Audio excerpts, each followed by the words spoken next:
everyone, I'm now on Patreon. Click the link below. Not only keep the free content coming with tutorials, tips, podcasts, etc., but get a bunch of free stuff like live stream Q&As, copy of my book, voting on topics, behind the scenes, bunch of cool stuff. Click the link down below to join.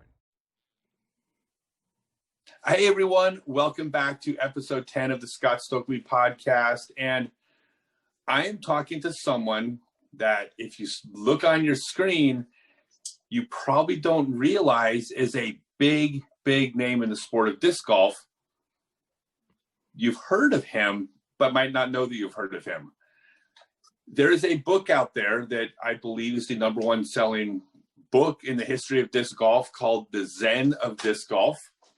And I'm being joined by the author, Patrick McCormick. Patrick, thanks for coming on. Oh, Scott, thanks. It's an honor. I'm glad to be here. No, I really appreciate that. And we connected through some things you could almost say non-disc golf related. Sure. Even though they are, but they're kind of not, which I want to get to it in a minute. Yeah. But just real quick, I always want to start a little bit of a background. Let's talk about the Zen of Disc Golf and how you got, well, about you in the sport and the book. And then once we kind of lay the foundation, we're going to dig deep on some things. All right, great. Sounds good. All right. So basically I've been playing disc golf for about 23 years. I started when I was probably 13 or 14 years old back in the mid 90s. And I started playing with a church youth group. And that was, I guess, high school, early high school, something like that. And when I went off to college, I did take a hiatus for an extended period of time. So I wasn't playing consecutively through all that time. I did a lot of other things creatively and made a living that way, in addition to college. But once I got married, I realized that I was living almost next door to the disc golf course that I played on in my youth. And I had retired from some of the other things that I was doing creatively, and I needed something to pass the time. And so I went out and I started playing disc golf one day, and then I played the next day, and then I played the next day. And then that went on for probably a couple years. And I've always been a creative person.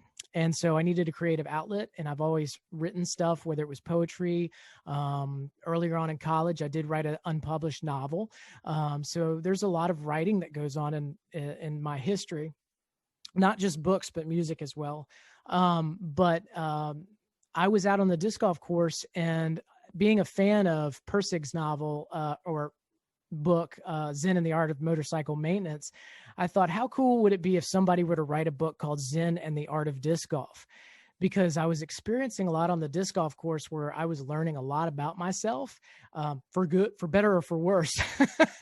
and started experiencing in real time this a philosophy that sometimes goes along with golf and, it naturally moves into disc golf and things like that.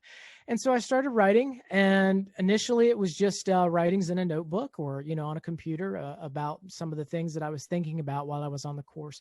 And as a side note, when I was off the course, I was talking to a lot of people and, trying to explain my life philosophies to them and things that I was learning about myself and, power of positive thinking and things like that. And I kept saying, well, it's kind of like when you're on the tee pad on hole number 8, and these people don't play disc golf. So they're just like, why is he talking about this froth thing again? and so I had written all these things, and I thought, wouldn't it be great if I could put this kind of ideas and metaphors into people's hands that, absolutely love the sport? Because, I've always said, once you hear those chains, it's an addiction. You're stuck on it. And so I wrote it was partially sort of a memoir and partially sort of motivational, and kind of merged them together. And then the original idea this went on for about 3 years. And the original idea was to put it on the internet just as a Kindle copy. I didn't really recognize that it had any potential for selling. While I was thinking about doing that, my wife was saying, well, why don't you look into making a paperback as well? And I was just, all right, whatever. I started looking into the possibility of self-publishing. And meanwhile, while that's going on, I'm building up the social media, and Instagram was big. And, Facebook ended up being big. I was never huge, and I couldn't do the Twitter thing because I just couldn't figure it out. It just wasn't my, I couldn't figure out what I needed to say at the time. So still, Right. you won't find me very much on Twitter, but I'm heavy on Instagram and heavy on Facebook. So anyway, I started building those up and figuring out ways to build it up. And as I was doing it, just building a fan base. And then the night of its release, it was in November of 2014. I dropped it for pre-sale. And I just saw the numbers just going, and I said, holy cow, look at this, honey. And she said, how many of these copies do you think that you are going to sell? And I was like, well, I'd be happy if I sold 5 or 10. But it was right before Christmas and sales were phenomenal. And I got invited to do some book signings at our local pro shops here, which are Play It Again Sports. I got invited to do some of that. And then I ended up meeting a lot of people who really liked the book. And, the whole process was really like out of the blue for me because, like I said, I didn't know. I wrote this for me. I didn't know it was going to sell as well as it did. And that was almost 7 years ago, and it's still selling really well. And people ask me all the time, how many have you sold? And until recently, because I decided to write a new book, I didn't have an answer for that because there was no real method to track exactly how many paperbacks and how many Kindles and how many Audible copies and all of those things, plus how many bulk orders that I sold to pro shops around the world, signed copies that have sold off my website, things like that.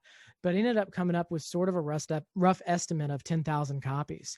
And I didn't even know that until like last month. So very blessed. And, the biggest blessing of all this throughout all this has been my fan base, because even when I disappeared for a short amount of time, I still have fans that I have become really good friends with who stayed with me throughout some harder periods in my life within the past few years. And man, and then I jump back into it and say, hey, I'm back. And everybody, oh, thank God you're back, and it's so, what an exciting thing I've created. And I didn't even know what I was doing. I'm still winging it day by day. Right. I think that's amazing. And you had print copies, which is, so I wrote, you probably know, I wrote the first book on disc golf throwing technique. Right. Mm-hmm. That I released in 2000. And I was left with a choice then, because we were going to have to self-publish and then we were going to wholesale. And I was looking at it and I remember thinking, I'll make like a couple dollars a book. Right. If I, have to do all the printing myself. But I also could release it as an ebook for $19.95, sell it direct, and I would make $19.95 a book. Yep. And I also figured out I could sell a printed copy where the person would print it for $5 and I could sell it for $25. And I thought, man, this book is going to look really ugly, but I'm going to make $20 instead of $2. So it was a completely financial decision. But then in hindsight, I never had a pretty book to put on my shelf with my name on the spine. Right. That I always thought would have been really neat. Well, what's really great about living in the day and age that we live in. And I want to say this was kind of a newer industry, at least in maybe 2014. It's not so new anymore because it's been around a while, but on-demand publishing and on-demand printing is the way to go for, people releasing their own media. And I started learning about this because I was in the music industry. And so, it's really hard for musicians to get a record deal. And then at the end of the day, they're only making like 14% of the record sales. And this was back when, you actually bought and sold records. Right. So it's just very minimal amount of money. But so I got involved in doing on-demand publishing of music years ago. And so I thought, well, maybe there's a way that we can do this book so I don't have to have this huge inventory of books in my house. And so on demand was the way to go because, like you said, they just take a relatively low percentage. They handle all of the delivery. They handle all the inventory. I don't have to have a huge inventory. I do keep some because I do sell signed copies from time to time, and sometimes I do giveaways and things like that. But I don't have to have a massive warehouse, and interestingly enough, I was approached back in, I think it must have been 2016, by a sports publisher. And I don't remember which one it was, but they specialize in sports books. And they approached me with a deal for my book. And I took a look at it and I'm like, no, I'm not going to give you my copyright and my publishing rights for the amount of money that they said. Well, we can get you in every store. I said, well, I'm already in every store. So how do you beat that? And what I mean by that is I'm not already and if you go into a Barnes and Noble, you probably won't find Zen and the Art of Disc Golf. But if you walk up to the counter and you say, I want to order a copy of Zen and the Art of Disc Golf, they're going to order one for you. And they won't just order one for the shelf. They'll order, 5, because now they've seen a demand in that area for that book. So they'll sell one and then they'll put the other 4 on the shelf. And so it just really works out. And I love on demand for everything. I do on demand, for the apparel that I'm selling. I don't have to keep a big warehouse. I know that it's quality goods, and that's been a real blessing. So push comes to shove, I wrote that company back who wanted to do it. I said, well, can you match X amount, which is what I make per book? And they said, not even close. I said, thank you. Have a nice day. Right. Yeah, I've had certain meetings regarding my book where I just kind of laughed at it. I was like, no, this sounds like the what's the word, the golden something that you're egg, like you're getting a record deal. Yeah, and it's like, no, it doesn't work. Yeah. All right, so you took a break for a while, and this is what I'm really interested in talking to you about. Sure. Because our lives crossed in a very specific way, only kind of related to disc golf. And right. that's what led you to reaching out to me. Reaching out to me. Can you tell that story? You know what I'm referring to. Right. And there's a lot of layers to this. I know where you want to go with this, and I'm going to take you there. Good. But generally I've been following you, or I've been a fan of yours since I got back into the sport, 2011, 2012 ish. And I was watching your videos, trying to learn sidearms and all that kind of stuff. I was watching you, man. My sidearm isn't so good because I jacked my hand up now, and I'm still trying to figure out how to get my grip going. but we'll work on it anyway. Anyway, so I was thinking about writing a new book, which I did complete this year, and I'm pretty excited about that. But I looked up to see if there were any other people who had new disc golf books on Amazon. And it just so happened I found yours, and I thought, oh, cool, Scott has a book out. And so I went to your website and I started reading more about you, some background stuff that I didn't know.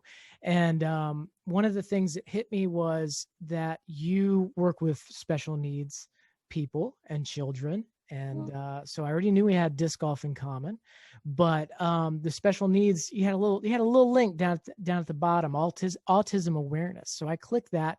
And I watched your video where you were talking about what it's like for autism parents. And to be honest with you, I just started bawling. And my wife was like, what are you talking about? And I was like, it's like Scott knows our life. And of course, by now in this conversation, you figured out that we have a special needs child. We have a child with autism. His name is Bryce, and he's 5 years old. He's nonverbal. He's a type 2 autistic child. And as much blessing as he's brought to our life, it has become significantly more difficult than early on in 2014. And, 2015 and 2016 is when I was running the Zen Disc Golf podcast. And, that's when he was young. He was a baby. And in the beginning, it was just baby stuff, learning how to be a dad, learning how to be parents and all of that. But then as he got older, his ability to communicate socially just didn't change. And so he became 3 years old and 4 years old, and we were experiencing meltdowns. and we're experiencing all of these things. And I had no level of awareness of autism other than the fact that it existed. I didn't really know so much about it. And, I'd seen a lot of things, autism awareness. And I used to think, oh, I'm aware there is autism. Well, I'm really aware about autism now. And, but like I said, so when I saw that, I said, all right, I got a new book coming out. I'm trying to start my podcast back up. I'm looking for guests. And then I thought, Scott is the guy, because we are tied together in several different worlds. And what an exciting thing to be on your show and that you're going to do my show. And we get to talk about disc golf, and we get to talk about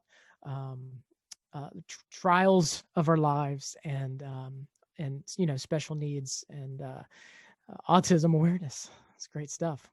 Yeah. So, and I was really, really touched when you said that you felt like I actually got it and that I understand. But I also disagreed with you. Right. Because to me, it's like, I'm a blind person who, when you say what happens when you mix blue and yellow, I can say you get green. Therefore, I understand colors. In fact, I got a wealth of database. I got the whole RGB code memorized. I can communicate what the color wheel looks like and its purpose. Like I can, Are you saying all this because I'm colorblind? No, but my knowledge is like, I can recite all this information just like a blind person can tell you all about color, but they've never seen it. Right. And so I was touched and flattered that you said that, but I would never say that I understand.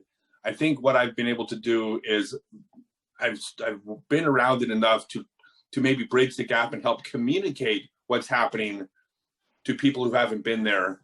And I think I can do it pretty effectively, but it doesn't mean I understand. Well, but here's what's unique about that, Scott. We have people who are very close to us who could not communicate in the way that you do, the way that you did in your video.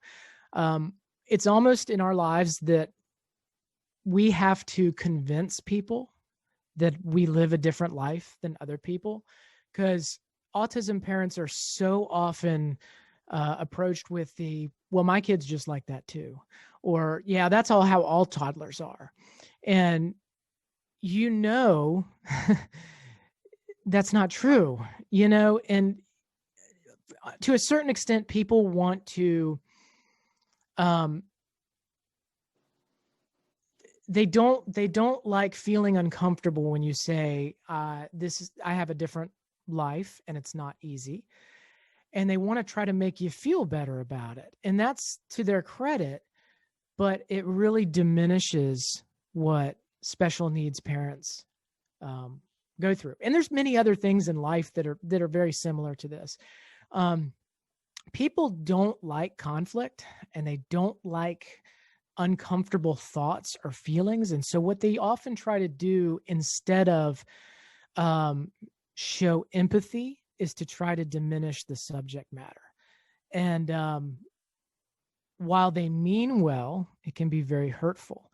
But so I'm saying, so people who are very close to us in our lives aren't able to articulate like you did just in one video. And I'm like, I'm just looking for somebody to talk about disc golf, but holy cow, this guy has at least a little bit, or can communicate what me and my wife have gone through for the past 3 years. And I said, I'm reaching out to this guy. And I think my email to you was very demanding. We are going to do this show. We've got to, because I think we just, I think we can understand and communicate well to each other. Yeah. And I think you're right. People, they don't understand, but maybe they don't acknowledge they don't understand. They don't know what they don't know. True. And it's funny, as you mentioned that, one of the things I experienced was parents, and your kid is lucky. You have a 2-parent household. Autism is a single parent world. It's like 82% single parent, most often single moms. Even though a lot of the dads are still in the picture, the strain on the relationship leads to single parents mostly single mom. That's just statistical reality. Yes. And one of the things I observed is that the minute the mom starts to even communicate, I say mom, that's not fair. That's totally unfair. The minute the parent says, this is hard, that gets interpreted as, feel sorry for me, pay attention to me. I want you to, this is about me. Yes. It's not. It is saying that this is fucking difficult and I need something. But even communicating that, it almost seems like you're playing the victim role when really you're just saying, no, my reality is different. Has that been your experience, that just even communicating your experience can be misinterpreted, or do you worry about that? Oh, absolutely. And let me be the first to say, we don't view our child as being disabled. He is very able, and we are very blessed that he doesn't have, an illness that keeps him bedridden or something of that nature. I'm also a firefighter and a medic, and so I come into contact with a lot of that as well. Bryce is very blessed. People within the autism community, parents, they more often than not just need to know that someone's hearing them, just need to know that someone understands that their life is different and they may need extra help. And you're so right. It's like 82 to 90% of marriages end in divorce. And it's because it takes so much energy and patience when you have an autistic child, that a lot of times that patience is not reserved for the spouse any longer. And so I couldn't imagine my wife doing this without me, as much as I couldn't imagine doing it without her, because it really takes more than her and I. And we struggle with the two of us. So when we reach out and when we post things, and my wife often does on Facebook, she likes to post things to drive a certain amount of awareness about both Bryce, about and autism, but also about how what it's like to be an autism parent or a special needs parent. And a lot of times it's just, please help us. We just need some help. It's not, we don't need money.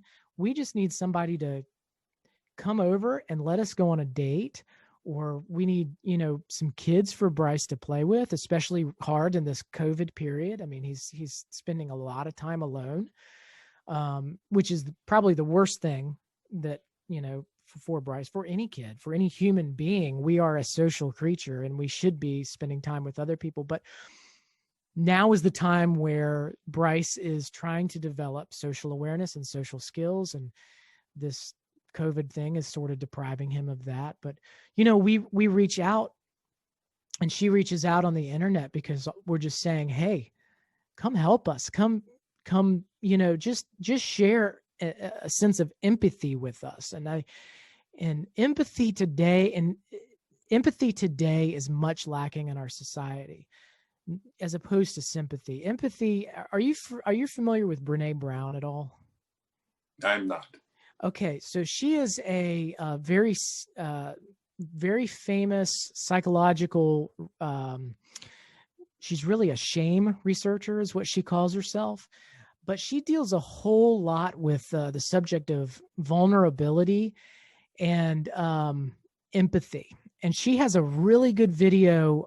If you look it up on YouTube, it's called, just look up Brene Brown, Brene Brown, and empathy. And there's a little cartoon that goes along with it. And she says that sympathy is like when you have a friend in a hole and the friend leaves. Well, let me start with empathy. We'll talk about empathy. Okay. You have a friend that has fallen into a hole. And so what you do for that friend when you're an empathetic person is you lower a ladder down in that hole, and you climb down in that hole and you sit next to that friend and you say, I don't know what you're going through, but I'm here with you. Okay. So that's empathy. Sympathy is when you stand on the edge of the hole and say, oh, it looks dark down there. Sure does look scary. You want a sandwich? So you're there, but you're not down in the hole with the person. as a society, whether it's special needs parenting or whether it's somebody who's gone through some hard times, depression, PTSD, some of these things I've experienced for myself, addiction, things of that nature. We need to be a more empathetic society if we ever want to show the world that we have a capacity for love. And unfortunately, in the day and age of social media where we're so disconnected, and it's funny, I saw a news story the other day. It just happened to be on the news, and they said something about kids are feeling more and more isolated online due to COVID. Not isolated as human beings, but we've gotten to the point where they're feeling isolated online. So we've become so isolated as a culture as a result of this tool, which is a fantastic tool. Look at us. We're talking. Are you still in Tennessee or? No, I'm in Georgia. You're in Georgia. Okay. I'm in Virginia. You're in Georgia. And we're talking and we're recording this long form conversation, and we will continue to do this on your podcast and on my podcast. An important conversation. And who knew that it was going to go to the empathy zone? But empathy is like a practice that we need to, in order to show love to people, sometimes we got to crawl down in the hole with them. And then on the other side, sometimes we have to admit to ourselves and to others that we are in a hole. And it's just a struggle in today's society because that doesn't get likes. You know what I mean? So. And you're right. I mean, with the special needs parents I've met, it isn't sympathy because they're strong, incredibly strong people. You have to be, or else you will just crumble. And so it is. You're right. It's not sympathy. So I want to ask you this. What's your wife's name? Her name is Chris. And you guys are doing well as a couple with a special needs child. There's there's always a strain on the marriage, but we are very blessed in that we've always had the ability to communicate well to one another. And before we ever got married, our values aligned as far as how we wanted to raise children and things like that. So I'm not going to pretend like everything's always honky-dory, but under the circumstances, we do fantastic. So why? How do you guys do that? Because that is a big issue. And again, my observation has been among the families that don't stay together, it doesn't mean that both parents don't stay involved. There are some many fantastic dads out there who are active financially, emotionally, with their time, but the relationship didn't work. What do you guys do to keep the relationship strong? So you just like you were saying earlier, you're able to communicate, but you don't understand. I don't understand what other parents are going through. So it's very hard for me to try to communicate how we're different or even how we're similar. Chris and I built a strong relationship from the beginning. We always talk about everything. We allow each other free time to take care of ourselves. There's just so many different elements that go into it, and it's a constant work in progress. And so, there's going to be ebbs and flows, and just like there's ebbs and flows with Bryce, some days he has really great days. Today was a really great, his mom's birthday is tomorrow. And somehow he knows it. I mean, I know we say things, but very often we don't know how much he's really taking in. But he woke up singing happy birthday in his own nonverbal way this morning to his mom, which is so cool. And he had such a good day. But then, the next day, there's no rhyme or reason. It's just meltdowns all day and fighting.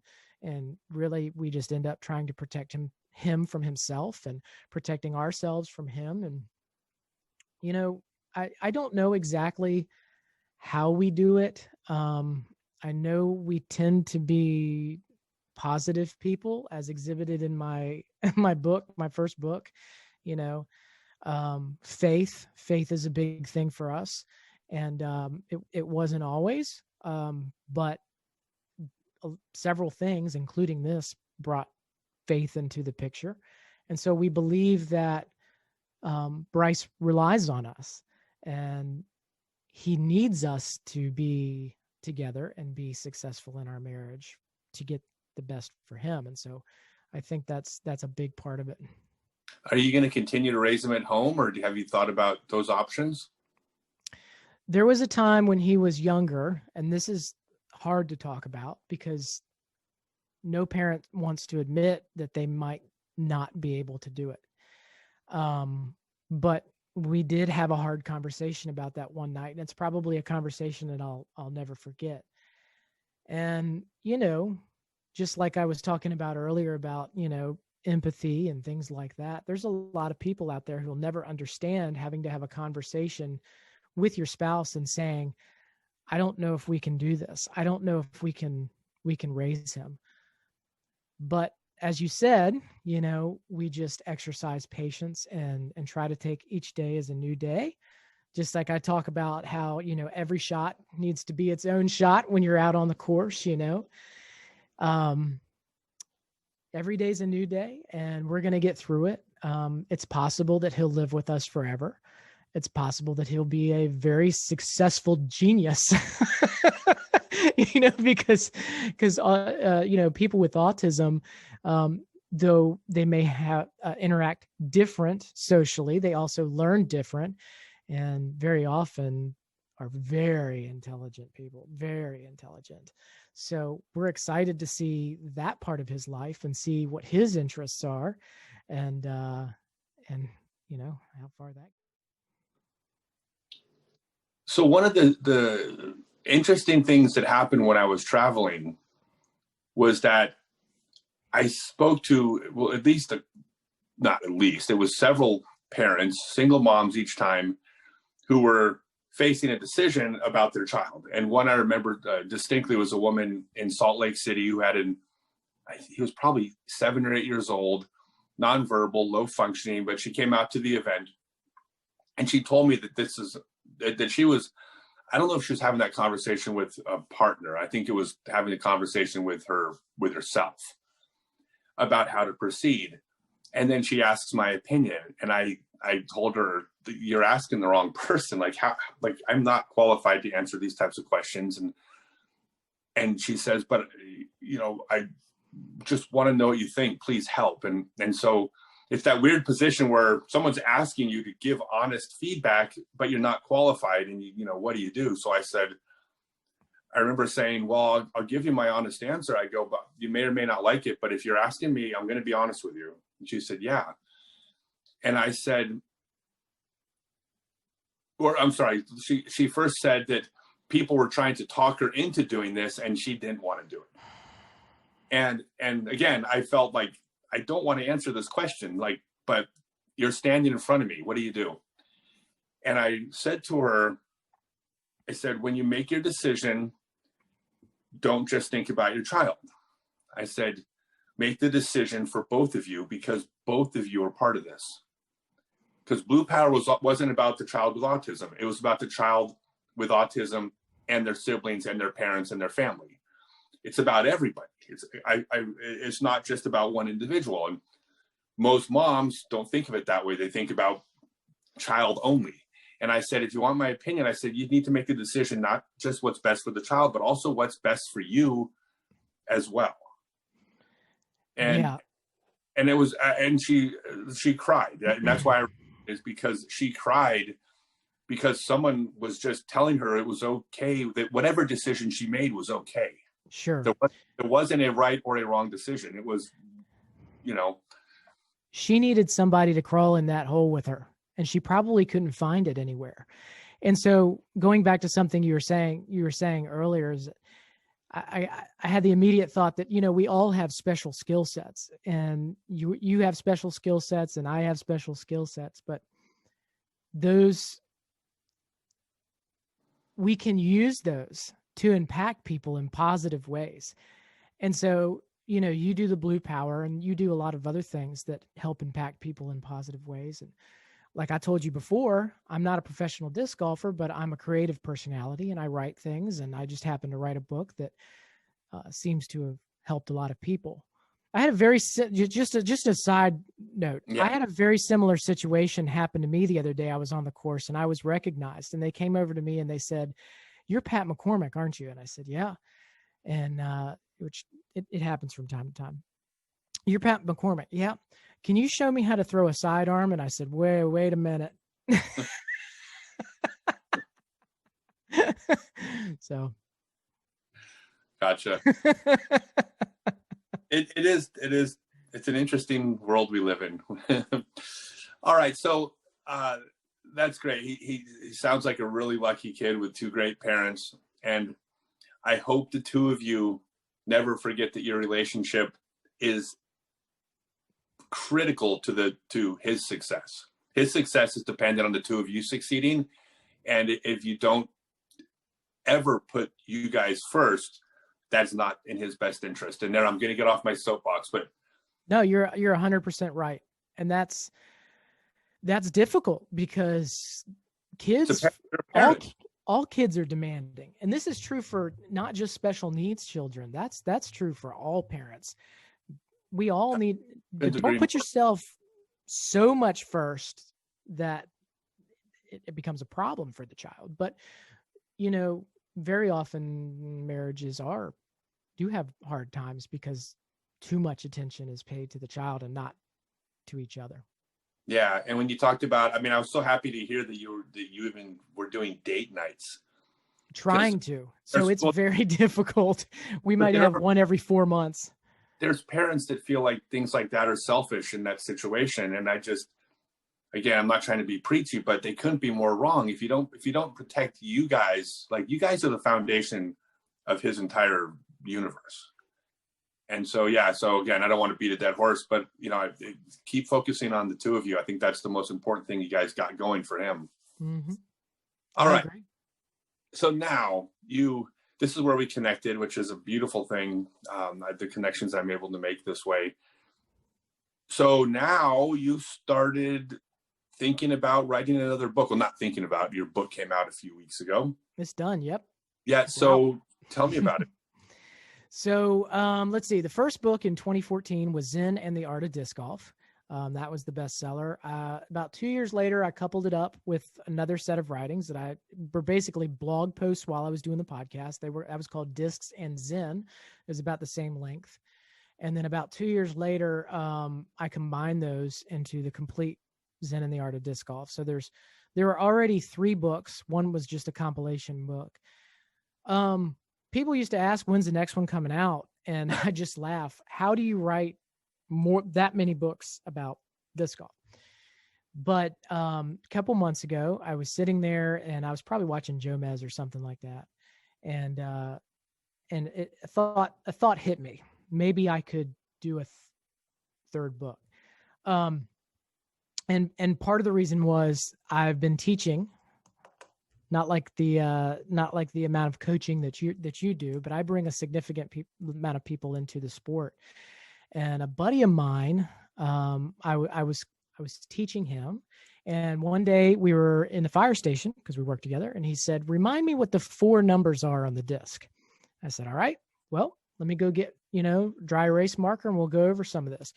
About an hour later, I had filled this entire board up with all the stuff that he probably didn't want to know about, flight ratings and stability and the science of different plastics and how molds are made and what wind does to different flight characteristics and the personalities of the disc, and on and on and on and on. And a guy comes up, also works for me, and he goes, "Oh, is that what your first book was about?" And I said, "No, it was about the mental side of the game." And he said, "Would you ever think about writing some of that down?" Yeah, maybe, And so I was also at the same time competing with a buddy of mine who's been whipping my tail for the past, I'd say 3 years. I hadn't won a single round against him. And so I joked with him, and I'm going to throw his name out there, Tommy Brosom, because I was going to name the book Beating Tommy Brosom. So, do what now? I said, that's a good name. Yeah. I like it. Not really searched for on Amazon too much. But I got to thinking, where am I faltering in my practice and my training? What's going on? Now, I should say that, and if you want to go back to that's fine. I did have a significant injury, an accident, a couple years ago that really impacted my ability to play. So I kind of had to start all over in about, I think it was 2017. I had to start learning again how to even throw and play. But anyway, so I was thinking about all of those things, and then I said, you know what? What if I compile those two things together? And so I wrote a book called Disc Golf Strategies and Tactics, a Zen Disc Golf Field Manual, kind of a play on Army field manuals. Mm-hmm. And the first, it's divided into two sections. The first section is tactics, and that is the smaller components that make up the game. And basically, I talk a lot about discs, how they're made, what flight ratings mean, the different personalities, reasons for different plastics, different stabilities, why throw different weights, what you might want to throw in a headwind, what you might want to throw in a tailwind. Went over the different throws. Now that was the hardest part of the book to go over, because I'm not Scott Stokely, so I can't teach people how to throw in a video, much less in words. So I did place in my book, go find a coach. So if we would have had this conversation before, I would have, linked you up, but I said that was like the first part of throws, go find a coach. But here's some other resources that can help you as well. So that was all the tactical side. That's the smaller parts of that make up your game. And now a lot of that is kind of based on the newer player. So a lot of that's going to be, the science of spin, how we got turn and fade, and how that mirrors when we switch the direction of the spin from a backhand to a forehand, or from, right hand to left hand, things. So the second part was strategies. And in strategies, I broke down a lot of different things that I had come up with, that I've heard from other people, just after a lot of research and thinking about what the best way to be strategic is in different. So I call it micro and macro strategy. So macro, the bigger part of strategy, obviously the macro strategy of playing disc golf is to get your disc to the basket in the lowest amount of strokes, right? Have the lowest amount of strokes at the end of the day.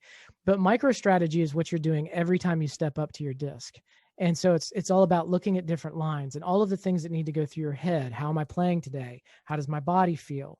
Where's my mental game right now? And all of those things are going to affect how you play and strategize that day. And so I listed a lot of those things.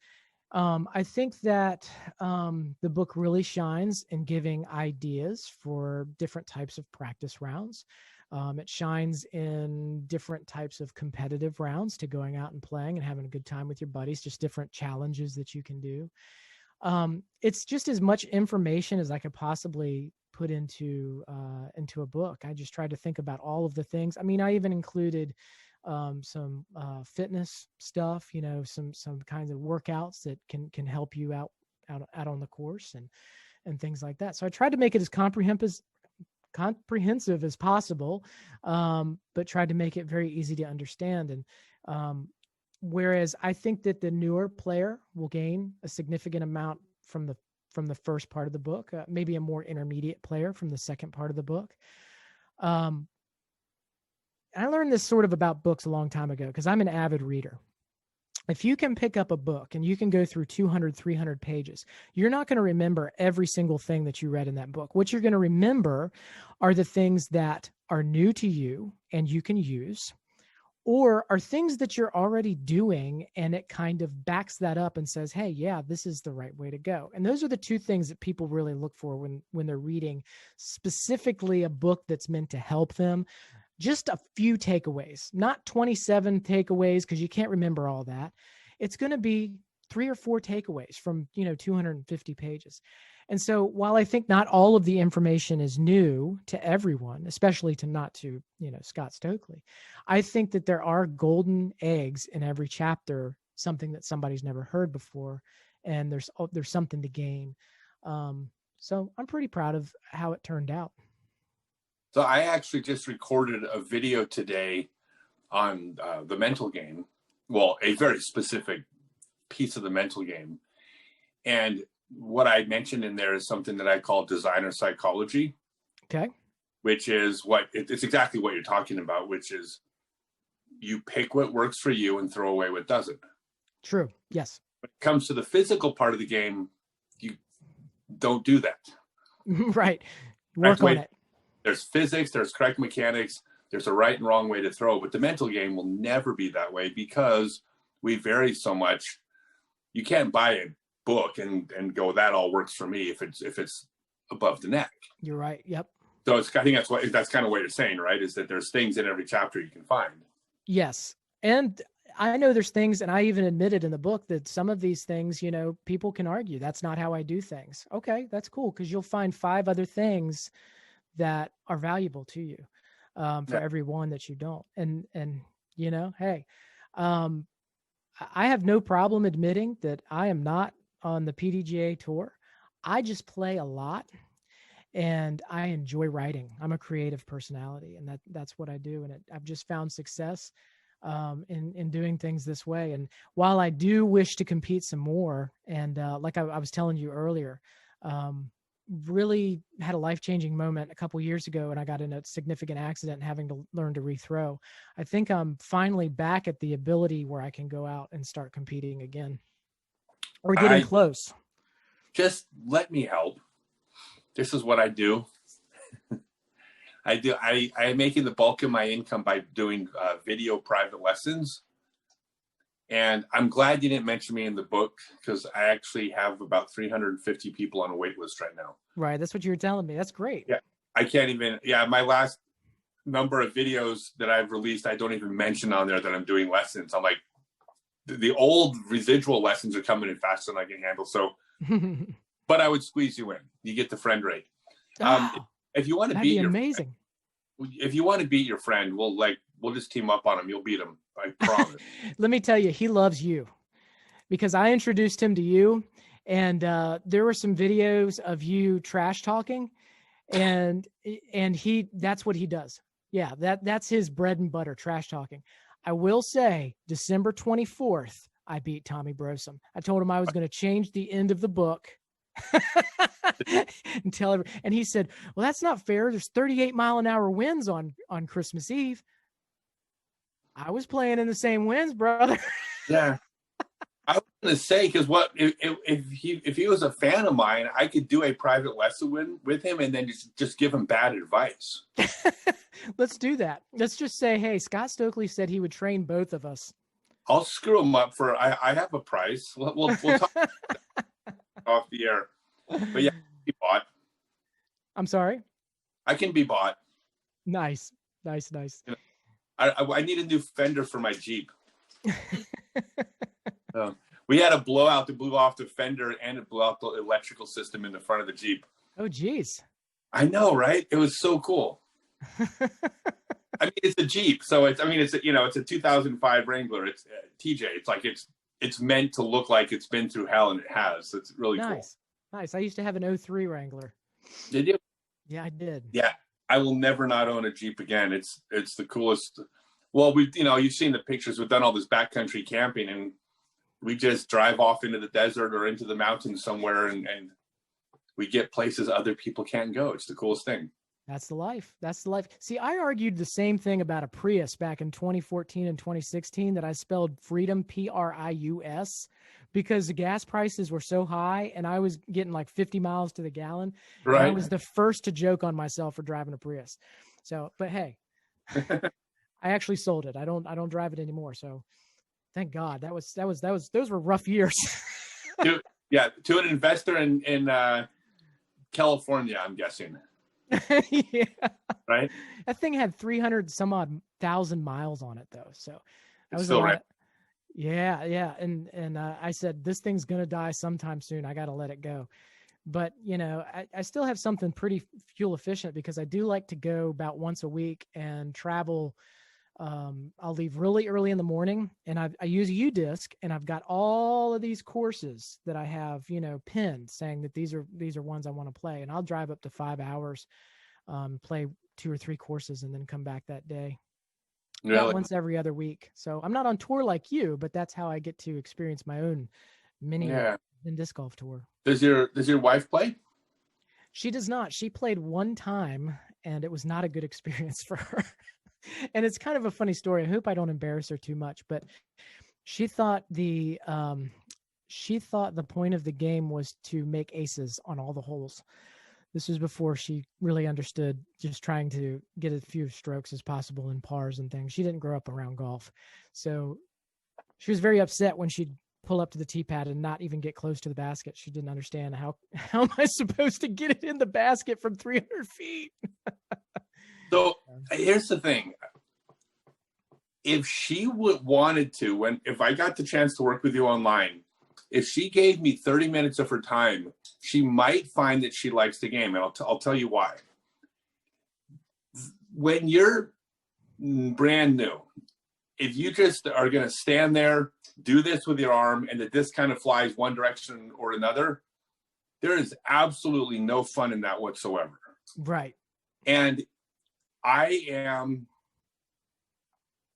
very good at teaching people how to throw correctly, to where within about 20 or 22 minutes, she's going to do a 3-step run up. She's going to pull the disc straight across her body. It's going to fly the direction that she's aiming, and it's going to fly about 3 times as far as she threw her first day.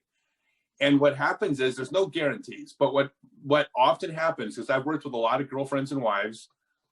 What happens is they go, oh, now it's fun. Right. Because you're aiming and you're trying to shape the flight of the disc, and now you're looking at windows, and now you have objectives. You're not just randomly making the disc leave your hand. So if she was willing to give us 20 minutes, 25 minutes, I think there's a 60% chance you might go, okay, I'll play once in a while. Nice. We might have to take you up on that. I do have a question though for you that goes back to earlier conversation. Nothing would make my heart happier than to get Bryce out playing disc golf. Now he's 5 years old, and his compliance level's pretty low, and he's nonverbal, so it's not that easy of a thing. But how do you change how you teach and how you coach for the special needs population? Sure, absolutely. Give me idea as a dad how I can make him into the next Paul Macbeth. Happy to. Or Scott Stokely. Sorry. Well, he's going to need to go on a big old growth spurt and get really tall in about the next 4 years. So the only thing I teach as far as the physical part of throwing, and this is all dependent on levels. So you'll have to, the old expression you've already heard, which is, if you know someone with if you know one kid with autism, you know one kid with autism. I've never heard that, but I could finish the punchline. Yeah, because it's so individual. In fact, one of the things that you've probably heard, you're going to hear a lot of, they're going to go, oh, well, that's interesting. People with autism fill in the blank. And it's like, you can't generalize. It's impossible. Right. So what I'm sharing with you will be applicable possibly and possibly not. But the only thing I teach as far as the physical part of the game to anybody is what I call the scarecrow technique. And all the scarecrow technique is, you take the disc in your hand, you can put the disc in the hand close enough to how it's going to be held to throw, which is basically like this, just not upside down. And you then stand like a scarecrow. And if you stand like a scarecrow, whichever hand is holding the disc, that's where the disc is going to fly. That's the direction. Right. And the whole idea of the scarecrow technique is the disc will advance towards the target because you can make it go the right direction. You're not going in reverse. Okay. And it just allows a very simple way of aiming. It's the same thing I would teach you, which is you're going to square up 90 degrees from the target. But instead, we just talked about the scarecrow. That's the only technique that I use. When I'm trying to teach how to play, I call it adaptive disc golf, because at the Blue Power events, I don't have a game plan ever, because people show up and those people are going to be, who knows what age, what level, who knows what parents are showing up. I mean, there's no way to predict. Right. So I would adapt it on the situation, but I would teach the scarecrow technique. And then what I would teach is what the game of golf is. I would stand 40 feet away. I would stand like a scarecrow. I would throw the disc 20 feet towards the basket. I would walk up, pick up the disc, stand like the scarecrow. I would purposely rotate the wrong direction. And, you know, if they're verbal, the people I'm working with, I'd say, is the scarecrow pointing the right way? They'd say no. And then I'd say, tell me when. And I would turn and they'd go, now. And now I'm pointing the right direction. I would throw 20 more feet. And then I would go up to, then I'm a couple feet from the target. I'd pick up the disc again. I would stand like a scarecrow and I would put it in. That's golf. Right. That is 100% what the game of golf is. Advance the object to an end goal. And you measure your completion by the disc going in the basket, the ball going in the hole, right? So this isn't a different game. This is the exact same game you and I play. Sure. And what I found is the majority of people I worked with understood that. They understood the idea of advancing towards a goal and completion of the goal. And one of the really unique things, this was very strange. And when I've shared this with people within autism organizations. They were blown away by this, but this is God's honest truth. As you are maybe aware with Bryce or maybe not, but with him, but there's sensory issues. A lot of times, okay, loud noises are often disruptive or even painful to someone with autism. They can be. Mm-hmm. And what's very interesting is that when I would demonstrate this, the sound of the chains in 280 total events, I have yet to come across a player that was scared or put off by the sound of chains. Not one single time. And I think the reason why, even though it's loud, is that I think there's a connection made between that sound is a good thing. Sure. Yeah. And as soon as that connection's made, that it all of a sudden chains become a reward. It's not a loud noise. It's not scary. It's just cha-ching, high five. And to be honest with you, and I want to talk about that just real quick in just a second, because I think that's important for our listeners, something that another takeaway they can take from this podcast. But the chains for us do the exact same thing. They drive dopamine in our brain, the reward chemical. So when we hear those chains, we know that's a good thing. And that's why this is so addictive. Of course, and it's the same thing for regular, ball golfers. When you hear the little ball go in the cup, it's the same thing. It's a good sound and it releases that little bit of dopamine in the brain. I think that's a pretty interesting concept that you've kind of learned, that the little bit of dopamine drive that they get from that overcomes the sensory processing disorder. Yeah, that sounds great. I mean, I'm not exaggerating. I have yet to come across. By the way, as soon as you say this, the very next time we do this, we'll come across it because that's the way autism works. But it hasn't been that. That has not been my experience. Yeah. A couple things to just add to this. One is, and this depends on level, obviously, of what level of functionality, but I'm a big fan of keeping score. Me too. Because part of what is fun about the game of golf is about quantifying your success with a number. Sure. Mm-hmm. And then having a number to beat, a number to shoot for. And I think a lot of people, what I always say is, if you're not keeping score, you're not playing golf. You're just putting. Right. As soon as you keep score, and I've so many players, they wouldn't keep score themselves even. They would putt and they'd say, how many was that?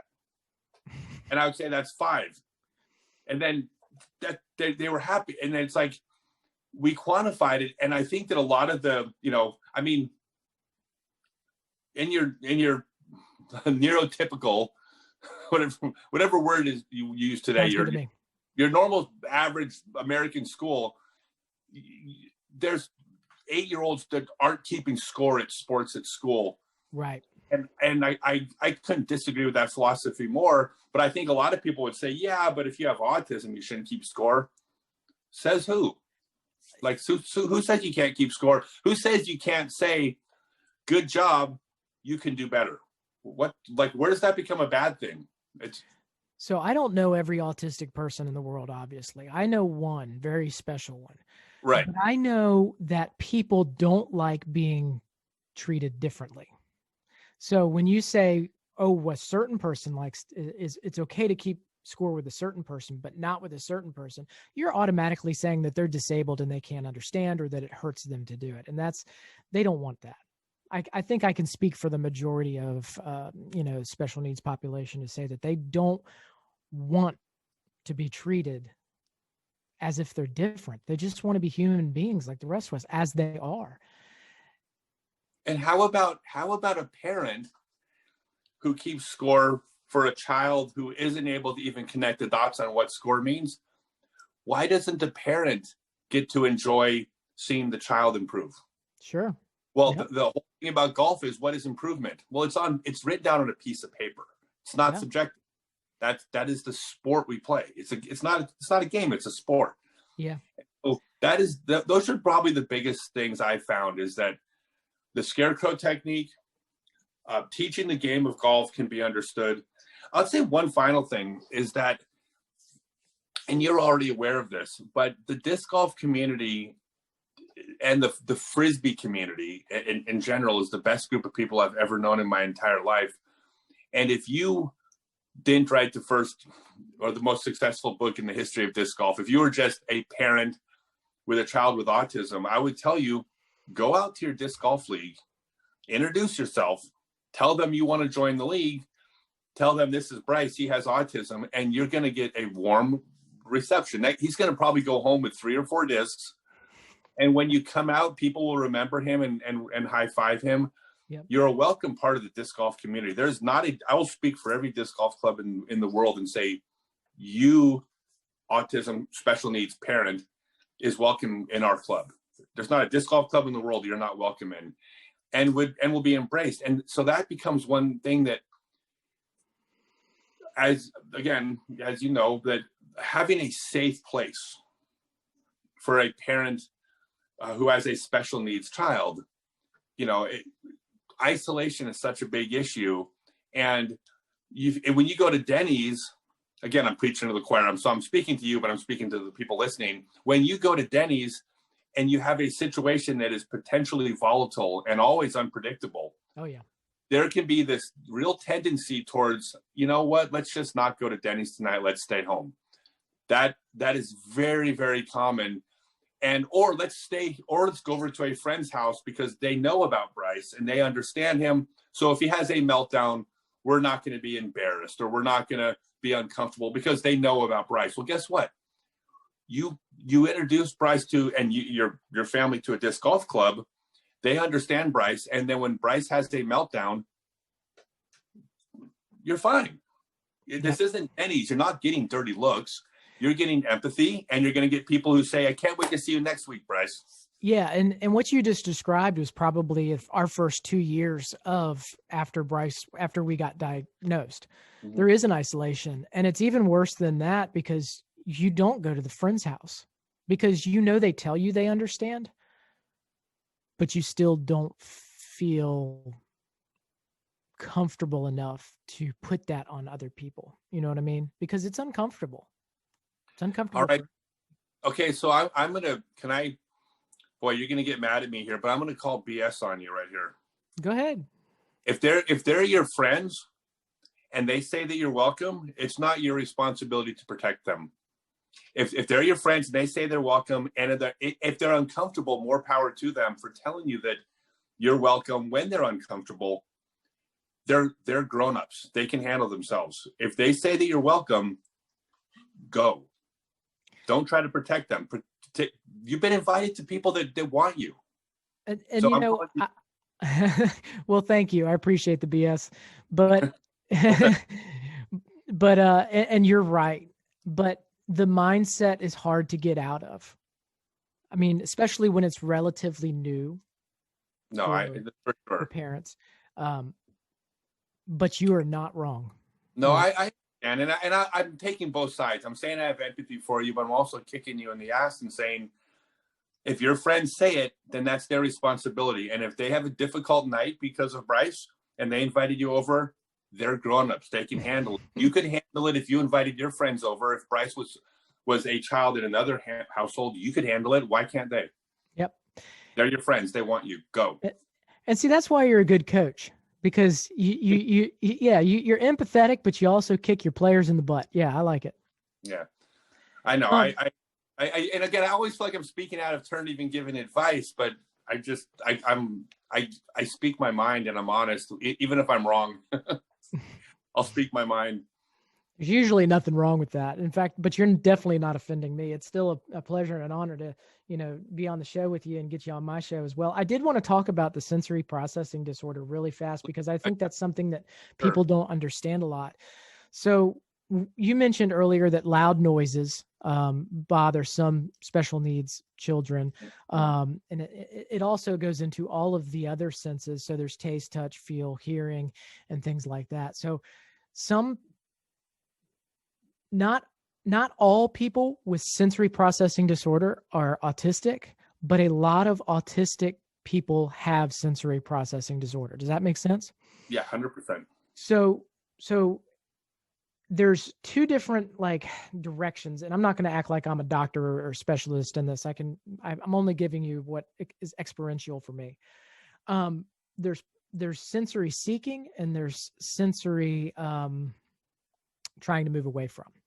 So for example, sensory seeking is a lot of calming type things that sensory processing disorder people have. They'll have soft fabrics or stuffed animal, something that keeps them calm. So there's that thing.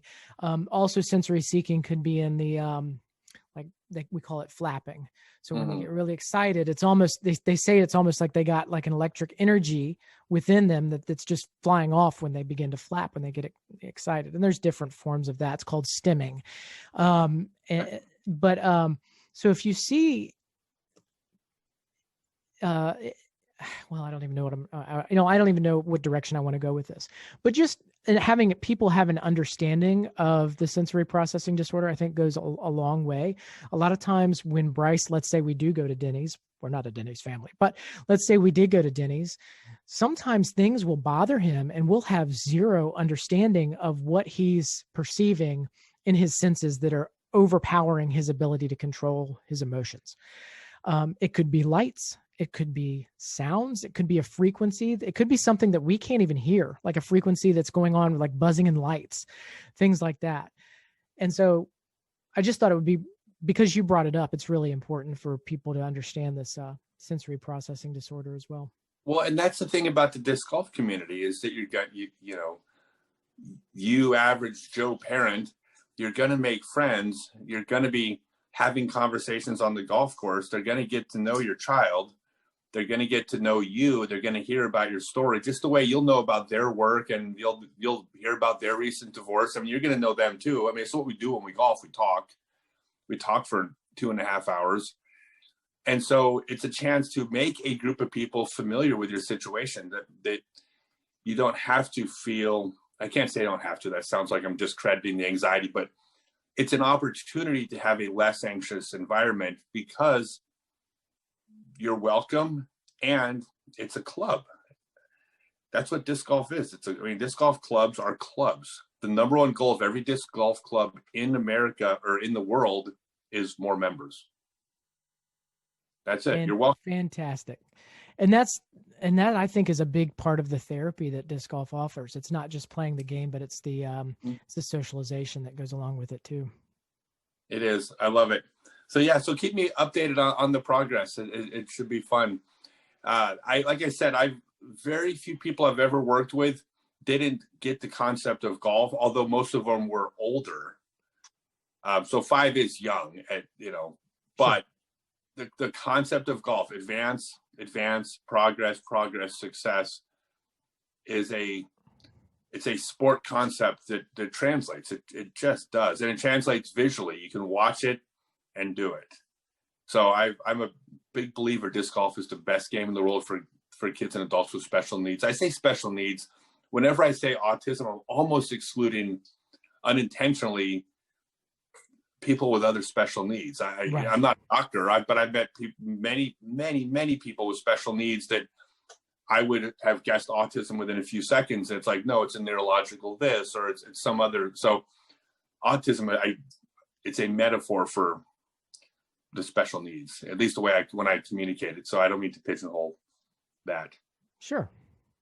No, cool. I love this. So I'm looking forward to watching the journey and meeting Bryce and your wife. And I really appreciate you reaching out to me. And for you to connect with me on that level means more to me than I throw farther because I watched the video.